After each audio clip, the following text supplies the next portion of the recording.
All right, John McGonigal. It's time to talk a little Penn State football, even though they're on the bye week. It's the Blue White Breakdown podcast. Penn State is off, but practicing this week. We are off, and we are not practicing this week. We're still going to have a bunch of content, but Johnny, I think this is a good time. As I look out my window and see it's pouring rain, it's a little depressing. It's a good time just to check the pulse of the team, see what we thought about the Northwestern game the last 2 weeks, but also the first three games, the first 3 weeks. It's almost like a tale of two different teams. But how are you doing? I heard you got a little vacation time coming up. You're going to go someplace where it's warm and enjoy your Philadelphia Phillies in the playoffs, your unbeaten Philadelphia Eagles. It's a good time to be you, man. Yeah, fingers crossed the rain just avoids Nashville. That'd be great. Heading down there for some bye week fun. And this upcoming weekend, the Phillies in the wild card in the playoffs, longest once the Mariners ended their drought, became the longest drought in Major League Baseball is over. The Birds are undefeated. Good vibes, Bob. Good vibes all around. And the Nittany Lions are 5-0 too, even though it was a little muddy and rainy and nasty against Northwestern. Anyone who is a Penn State Eagles Phillies fan is feeling pretty good during this bye week. Yeah, they are. Although I think there might be some Penn State fans that were just a little – I know the weather was bad, right? It was bad. It was a raw day. The rain's always a problem. But Northwestern's not good. And we saw a Penn State team that really we hadn't seen through the first month of the season. That is, they kind of hung their hat on their turnover margin, among other things. And it just did not go well for Penn State. 4 lost fumbles. Sean threw an interception. He probably could have thrown another one at least. It was just I get the weather wasn't great, but I don't think clearly James wasn't happy with the fumbles. But what was your take on I know they found a way to win and the defense and the kicking game are still, kind of spot on. But what are your thoughts as they get a little time off to prepare for that road trip to Ann Arbor? Yeah, it was one of those games against one of those teams in Northwestern that once you got a 7-0, 14-0 lead, you felt pretty secure. I know that they scored a touchdown there on a longer play, and then it gets a little dicey at the end. But Northwestern, it never really felt like Penn State was in serious trouble, and at least until P.J. Mustafer came up with that goal line stop on 4th and goal, which is a huge play. But yeah, the fumbles are just one of those things where you hope that that's a one-off. You hope that's flush it out of their system, especially with the freshman Nick Singleton going into the doghouse in the second half after a second fumble, Catron fumbling as well. I thought both of them though looked they ran pretty well, and even Kevon Lee, coming back and getting into the rotation, showing off that vision, had a couple of 10-yard runs. I think the offensive line has done enough against Northwestern and otherwise to feel confident about the running game going into this bye week. But yeah, ball security is something that certainly needs to be cleaned up, and not just from a running back standpoint, but Sean Clifford, another so-so whatever you want to call it kind of performance is kind of what he's been doing over the last couple of weeks now after the Central Michigan game. It's just it's not great football from Sean going into the bye week. Yeah, and they're going to get a little time off, right? And they're going to have extra time to get ready for Michigan. Michigan's got to play at Indiana this weekend, also at noon. It's just one of those things that I think they're going to be facing much tougher competition once they do get back on the playing field. And you just wonder, the last 2 weeks, is it the passing game? When they needed to play well against Auburn, even though they didn't pass the ball much, Sean did got some chunk plays, right? When they needed the touchdown at Purdue, when they were down after he threw the pick 6, he was able to do that as well. But it just doesn't, you watch him play as a 24-year-old who's in his 6th year, and sometimes it just doesn't look that way. And, to his credit, he met with the press after the game. He said, he acknowledged that he'd like to have a few throws back. There was a play in the end zone that he and Trey Harrison, just missed on a touchdown that I think really would have maybe eased some of the anxiety going around the fan base. But the weather was bad, and let's just talk, Johnny, about a couple of personnel notes. Keandre Lambert-Smith, right? First drive, looked like he limped off the field, did not return. James isn't going to tell us anything about injuries, but, they're struggling to, other than Mitchell Tinsley, and Parker and Brenton Strange, they're really struggling to get consistent production from other talented players in the passing game. I think that's a concern. Keziah Izzard was able to play after missing, the first 4 games of the season. He was able to play a little bit there in the first half. It looked like they rested Hunter Norzad again. I would imagine he should be good with almost a month off for Michigan, but it just, the whole idea, right, in season is to get better as the season goes on. And I think they've gotten better on defense. And Barney Amar is just, I don't know what to say about him. I was really worried about Jordan Stout's replacement going into the year. I needed to see a little bit more these last 2 weeks from the passing game. I didn't see it, and I don't know what that means when they're going to go play at Michigan. Yeah, I think from a defensive and a special team standpoint, I think you're happy with where you're at going into this bye week. Barney Amor, 12 out of 23 punts pinned inside the 10-yard line. That'll get the job done. I mean, it's kind of crazy that only this week was the first time he was the Big Ten Special Teams Player of the Week, because he's been incredible since being put on scholarship in training camp. The defense creating turnovers like they have, all season long so far. And it wasn't just the secondary with Jair Brown and Joey Porter and those guys. The front four was getting after. Nick Tarburton was in the backfield. Yeah. Chop Robinson was dropping guys. Abdul Carter at linebacker active yet again. So I think you're confident in what you've got in your defense, and really up the middle too at D tackle with Izzard coming back, Mustafa rounding into form after that season-ending injury at Iowa, Hakeem Beamon a couple back-to-back batted passes at the line of scrimmage to force a turnover on downs. Those 3 guys, and Devon Ellies as well, who started.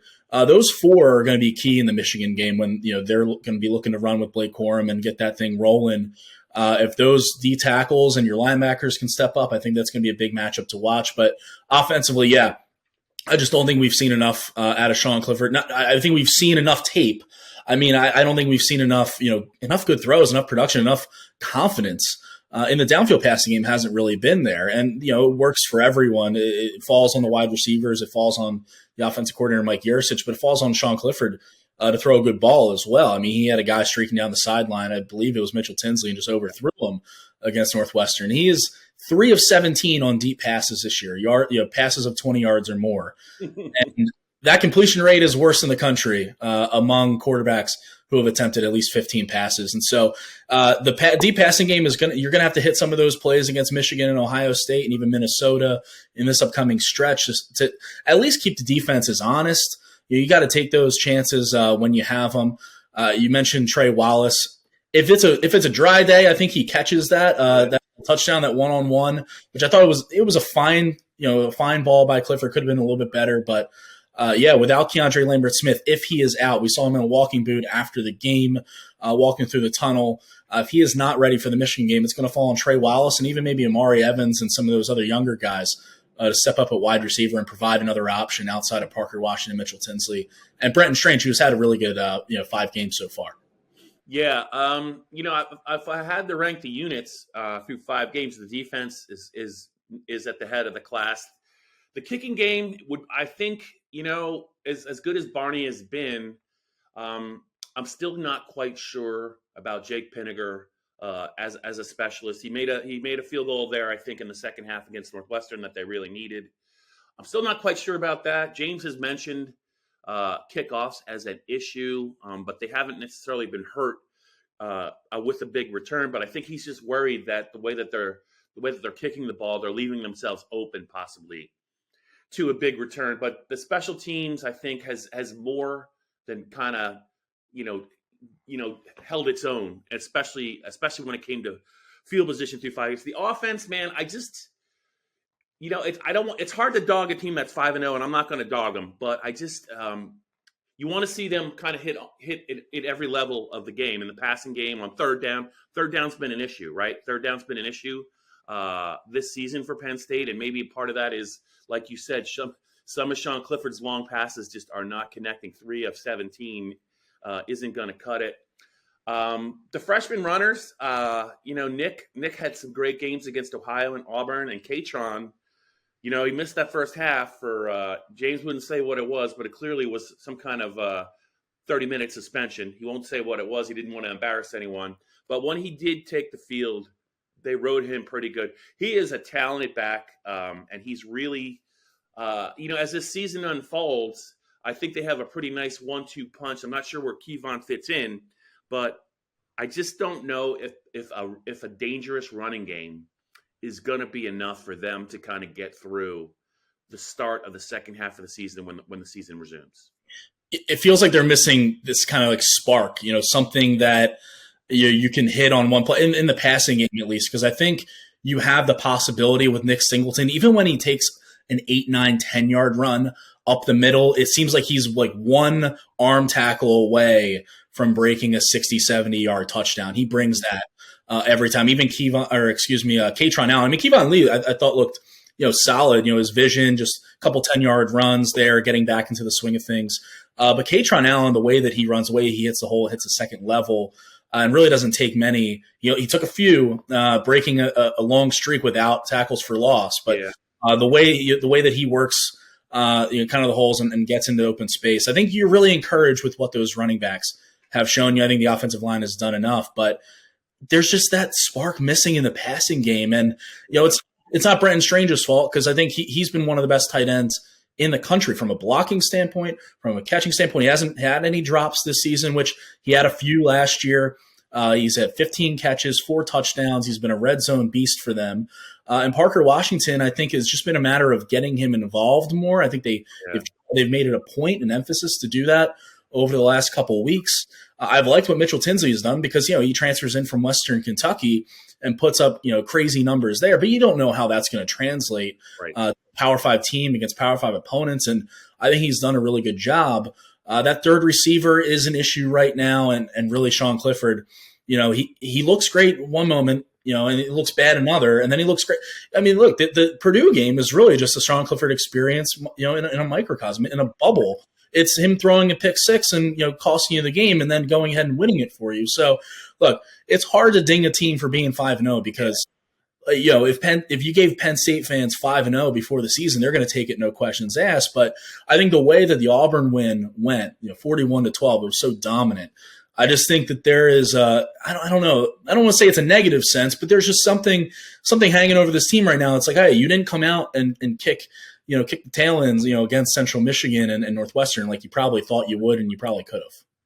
Yeah, and to your point about the passing game, I think their long play in the passing game was against Purdue, and it was Brenton Strange's touchdown. I think that's the long passing play, and that was essentially, that was a scramble drill in the final 30 seconds of the first half when it looked like they might even take a knee, and it was a short pass that Brenton Strange really turned into like an additional 45-yard catch and run score. But even that play isn't really technically it's a chunk play, but it was really all about his ability to make yards after contact. So I think you are right, and I think that is something the next couple of weeks they got to figure out. How can they get the ball down the field a little bit more easily in the passing game, take some of the pressure off of the running game, and play a little bit more complementary football on offense? It's clear. I wanted to ask you, it was never, even though the fans probably wanted it, and I thought I heard some boos, Johnny. It was never an option for either Mike Yursich or James Franklin to give Drew a series. And I think that now that they're going to play some tougher teams, if Sean's healthy, I don't know how much more we're going to see Drew unless something goes completely wrong. Yeah, there were definitely some boos in Beaver Stadium. It wasn't this all out. It wasn't like, Philadelphia Eagles game or anything. Bob wasn't crazy. But after Clifford's interception, after the near interception, the one that was dropped, and then after that missed throw to Parker Washington in the fourth quarter when he was wide open, after those 3 plays, you heard a little bit. Now, James Franklin said after the game that at no point did they talk over the mics or anything about Drew Aller going in the game. look, I don't think it's going to change against Michigan. If Sean goes out there and throws 3 interceptions and they lose by 3 touchdowns, then I think you have a conversation on your hands at that point. But at this, you're 5-0 with your senior quarterback, and again, we're only a couple weeks removed from him having total command and control of this offense and this team at Auburn when they went down to the SEC. And Auburn is not looking like a good team, but that doesn't it really doesn't matter. It's really the moment, and that Saturday at Jordan Hare Stadium. I mean, he was in complete control, and him again almost costing them, but winning the game at Purdue. So you're only a couple weeks removed from that. And while the interception was bad, and a couple other throws were bad against Northwestern. Again, one, the weather was really crappy. And 2, it was only his second interception of the season. So two picks in 5 games. They weren't good throws, and they were throws that you're thinking, hey, Drew Aller might make that throw, or Drew Aller might make a better decision on that, but maybe he wouldn't, 1. And 2, I think he's played okay. He's played fine. It's easy to nitpick when you've got a guy waiting in the wings that has everyone excited. Right. It's the Blue-White Breakdown. Johnny McGonigal, Bob Flounders on Penn State's bye week. When Penn State resumes play, I'm sure the listeners and the viewers know that by now that Penn State and Michigan are going to kick off at noon on the 15th. It's Fox's big game. That means Gus Johnson, Joel Klatt, all those guys. It's going to be, it's going to be quite a scene out there in Ann Arbor. I know the fan base is excited about that. Johnny, let's before we talk about your AP ballot, and I know that you had your reasoning up on Sunday where you ranked Penn State. Let's just talk about a couple of the biggest surprises on Penn State's team in our minds through the 5 games. Let's each get to a couple. I'll give you. I'll defer. I'll give you first pick. If you had I'm going to ask you for like 2 or 3 guys. I'll come up with 2 or 3 guys. But who to you has been really, really, really a special player, and maybe you didn't really think they were going to be that good this year? Yeah, this might be me like selling a story that I'm coming out with here. But shameless plug. I'll take it. Abdul Carter has just been so good for this linebacker core, and linebacker, aside from the offensive line, I think was the biggest question mark on this team coming in. And it was a big question mark specifically going into that Auburn game when you have Jarquez Hunter and Tank Bigsby and TJ Finley can run and Robbie Ashford can run it back. And, after the secondary was tested and proven to be one of the best in the country against Purdue, and even after that, the question was the front 7 and the linebackers specifically, can they hold up against this Auburn running game? And they did more than that. And I think Abdul was in the center of it all, a true freshman. We talked about Nick Singleton and Katron Allen and Drew Aller and even Denai Dennis Sutton and other guys like that, before the season. Abdul Carter as a true freshman, I think, has been one of this team's best players so far. And I wasn't necessarily, shocked to see that because we all knew he was a talented guy. Right. And the high school guys at LaSalle College High School outside Philly knew that as well, which is, I'll be getting into that in a couple of days, with a story dropping on that. But, Abdul Carter, I think, has just been a revelation for this defense so far. And really the ceiling is pretty high for him. Yeah. And, his start is even more impressive, Johnny, because he didn't enroll early. Like, he just showed up, I believe, in August, and he must have turned some heads really, really quickly for them to just elevate him and increase his snap count and have him out of the game. We would even know more about him, but he was ejected from the Purdue game, right, for a very questionable targeting call, or his numbers would probably be, a lot better. And looking back on that, that was probably a big loss for Penn State's defense. In that, unknowingly, we're like, the freshman's out. They were just going to give him a couple of snaps just to get him a little exposure. They like him, but it turns out that he's been an invaluable player.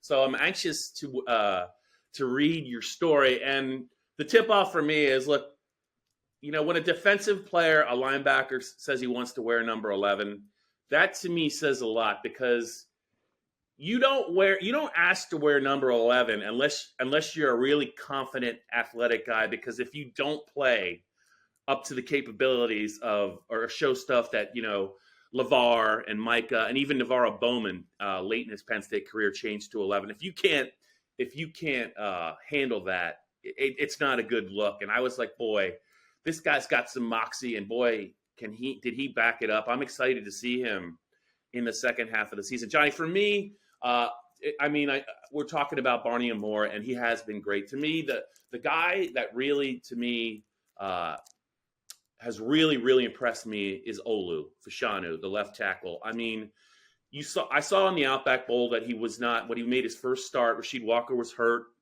He was not going to play. He might have opted out anyway, but you just don't know, man. You don't know. You never see anything from this guy, and you hear Penn State saying, oh, they really like him, but it's an SEC defense, first start, warm weather. They're not necessarily used to that. And they had some problems on offense in that game, but he wasn't really one of them. And, man, he has just been really, really good through 5 games. The national media have noticed, and I think that, he's a third-year player, but he's also a draft-eligible player, but he is physically talented. He's got quick feet, and if he continues to play at this level against the Michigan front, Ohio State isn't necessarily known for defense, but they got a lot of 5-star talent on that team. Minnesota's got some good defensive players. If he continues to play at this level, boy, I mean, he might even have a pretty serious decision to make, because I think he is absolutely trending towards being, an all Big Ten pick and first or second team, and he's earned it. I'm really stunned and pleasantly surprised, Johnny, by what he's been able to do, because O-line has really, really been a sore spot for this team. James is here 9 years. I mean, most of those years, the fan base has been kind of holding its breath over this O-line because it hasn't been very good. Yeah, I mean, he's been an immediate upgrade over Rasheed Walker, who is a guy that, again, fell short of maybe his own expectations and internal expectations, but a guy who got drafted nonetheless. And Olu has come in and played, really, really well. Through, I think, 3 weeks, he had yet to allow a pressure. Right. And it's not just him; it's his partnership with Landon Tengwall that I think you've seen grow over these 5 games. That's something that Penn State can rely on. That left side, that Clifford's blind side, is taken care of, because Olu is just such his quick feet, his size, it just makes it so hard, whether it's a defensive end or a blitzing linebacker or a DB, to get around him and to get through him. He's been just a very good player, and one that, like you said, nationally, has caught some attention. I saw, the Athletics' Dane Brugler, who is one of the more respected guys in the NFL draft space, had him as a guy who could enter the first round discussion if he continues to play the way that he's playing, especially with it being, at least from what I read, a pretty light tackle class in the 2023 class. And so, he has an opportunity to make some buzz, make some money here in these next 3 weeks, because that Michigan front is gonna test him, and Zach Harrison too, for Ohio State. A guy like that on the Buckeyes will test him as well. And so I think he held up well against Derek Hall against Auburn, and he's passed all the tests so far. All right, Johnny, give me another one of your guys that you really, really like his game, and you didn't really maybe know he was going to be that kind of a player for Penn State through 5 games. You mentioned Barney Moore. I feel like I have to in a little bit more on him, because especially even after the Central Michigan game, being able to talk to Barney for an extended period of time, getting to hear his story. He transfers over from Colgate, and when he was there, he didn't know that he was going to be playing Power 5 football, because he was going into 2020 after the 2019 season thinking, all right, 2020 will be my last year punting. And then, they end up canceling the season because of COVID. He enters the portal. He's living with his girlfriend in Virginia for a year because his parents are living in Switzerland, and he can't get there because of COVID. And, he ends up just reaching out to every FBS coach in the country, finds a connection with one of Penn State's assistant staffers, like a special teams analyst who used to coach in Switzerland, and they bonded over that, I guess. And, he's at Penn State now, and he comes in 2020, 2021 and realizes, hey, Jordan Stout's here. He's pretty damn good. I'm not going to be playing this year. That's not really how he planned it, but he redshirts and look, 12 punts of his 23 have landed inside the 10. I mean, this dude is just automatic, and he's so much fun to watch, and he's a weapon. I mean, Penn State's won the field position battle, and again, it really helps when you're on the road against Auburn. It helps when you're on the road against Purdue. It's going to really help when you're at the Big House. It's going to really help if you stall out against Ohio State against an offense like that to make them go the distance. And so I think Barney Moore has just been one of the best players on this team, not just on special teams, but he has been one of the best players on this team through 5 games. Yeah. And just to be clear, this list is of pleasant surprises. We're not necessarily like Joey Porter is probably not. I'm not going to necessarily mention Joey Porter, even though he has been, I think, phenomenal. Just unbelievable. Has raised his game clearly. Has raised his draft stock. From that very first game at Purdue, he has just been really good, and now teams are really starting to shy away from him. I think Joey Porter is just a legit first round talent. But we're talking about surprises here on the Blue White Breakdown podcast. But I'm going to stay in the secondary, and I want to mention 2 corners. As far as a surprise, Johnny Dixon, based upon what I saw from him last year, I think he has been there's more to the pass defense than Jair and Joey Porter. You look at all those pass breakups, I think it's 49, either 48 or 49. I think it's more than they've had. They had all of last year. An aggressive mindset, Terry Smith coaching them. Manny Diaz preaching, let's get after these guys. If you get a couple flags, who cares? But I think Johnny Dixon and Kalen King, to me, I just think they have gotten better and better each week. And if you're an opposing quarterback, and Penn, the rest of the way in the Big Ten, they're not Big Ten quarterbacks. They're not necessarily that's not necessarily a stellar group.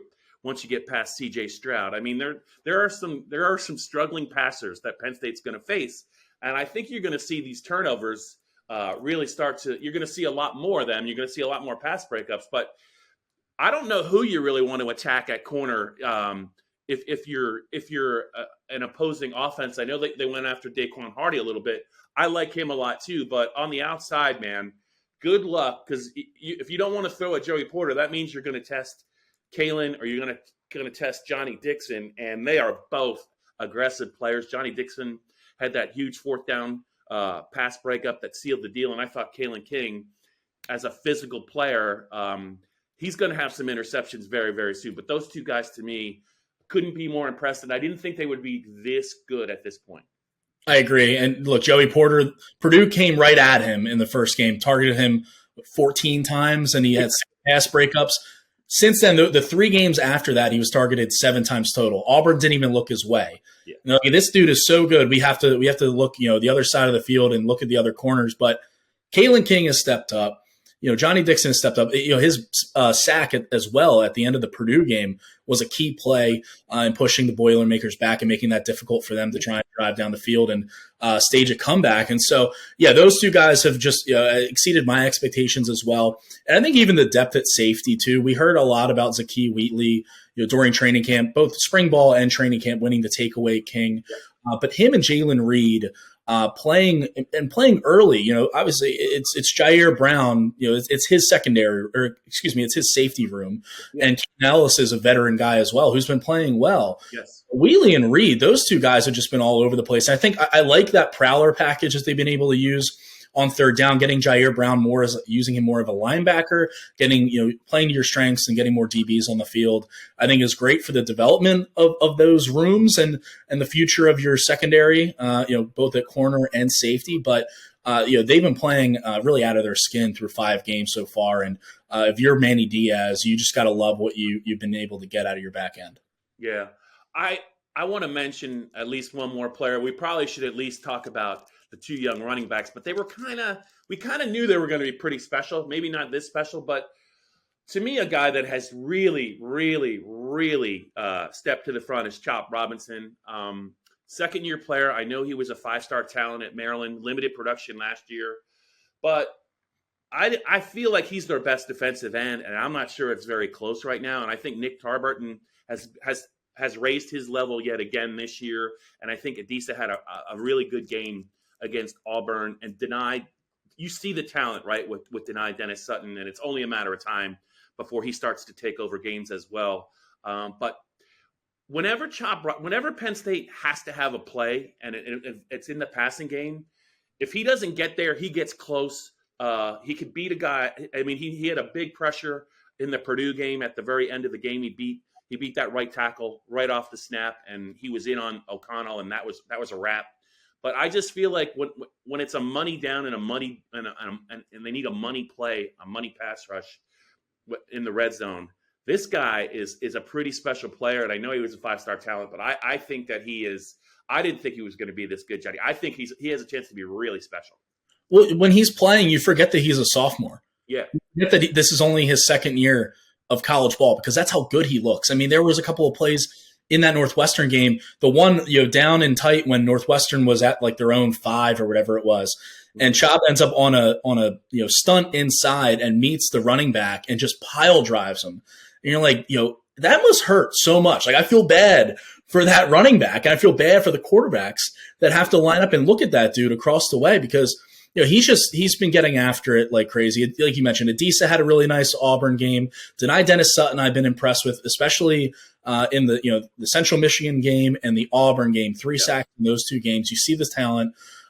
You see the talent with Nick Tarburton and the improvements that he's made with his first career strip sack against Northwestern. But man, Chop Robinson is just different right now, and the ceiling for him is crazy. I'm looking forward to seeing him go up against Michigan and Ohio State's offensive lines. Yeah, if we had more time, we could talk about this all day. I just want to mention a couple players real quick because I don't want to overlook anyone. Katron Allen, I mean, has the last couple of games, beginning with the Auburn game. Boy, Nick Singleton is an elite talent, and I think the consistency is going to come for Nick. There's going to be a point where he's not just known for a breakaway threat. He's going to be a guy that they could trust. But Katron Allen is a different kind of runner at this stage. And boy, if you're going to trap him in the backfield, you're going to have to really work hard to do it.